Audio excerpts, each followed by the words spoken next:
Walt Whitman in Brooklyn.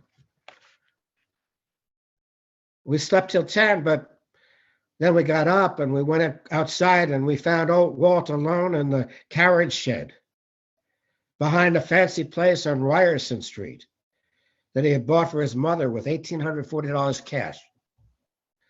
It was the building boom for Brooklyn. He'd been doing very well for himself. And well, he was bare-chested as a summer pumpkin.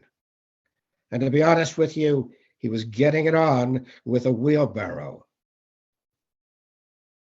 Like an insurance salesman who was taking his girl to the Jersey Shore for the very first time and wants to show her a really good time. And we didn't know which way to look. They had that wheelbarrow spread-eagled atop a keg of near beer, and they were going at it like no man's business. Like no man's business. A large man, that old Walt, a large man, even then, large in the chest, his eyes wild and green as a new pickle, but his legs were thin and white as locomotive smoke, white as white chickens. Well, women in Brooklyn. I'm doing good. I got time for 2 more, I think. Here's my political poem of the day, one of the 2. If you want your hat, go fetch it.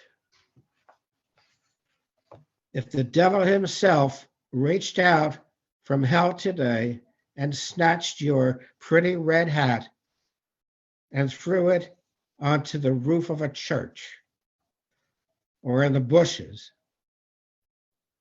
or into a river and said, hell, I'm a patriot, son. If you want your hat back, you got to kiss my ass. Would you do it? Would you? You would, wouldn't you? Wouldn't you?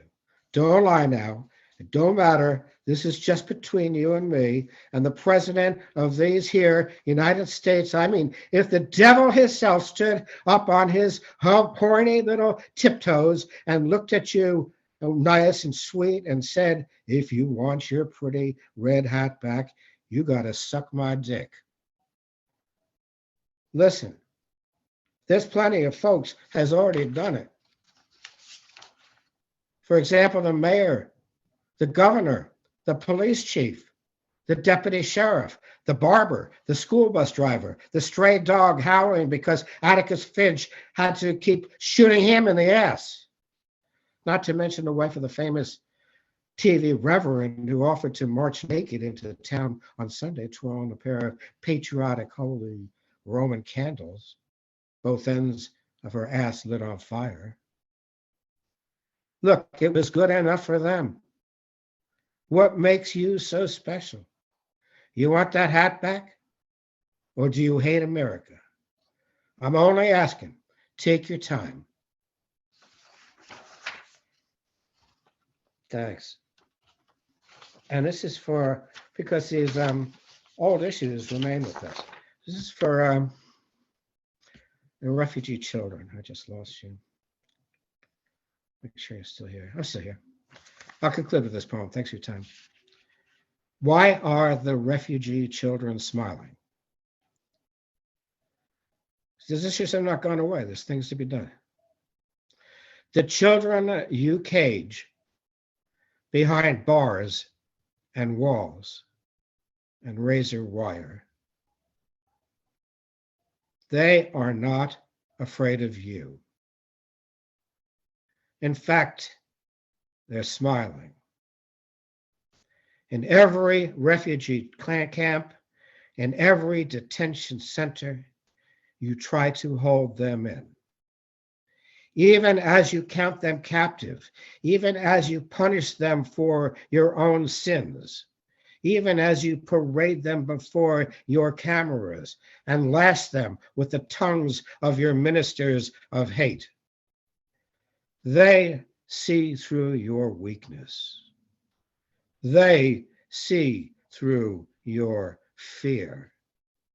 They see through your crudeness and your cruelty and the futility of your old world scapegoat ideologies. In fact, They see through your walls. What do they see? They see a future without you in it. And that's why the refugee children are smiling.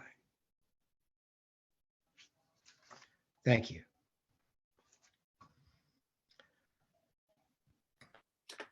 Thank you, George. Thank you so much, George. That was really brilliant, as always. I owe you a glass of rum and a Yankee game, man, pretty soon on the other side of the Michigas.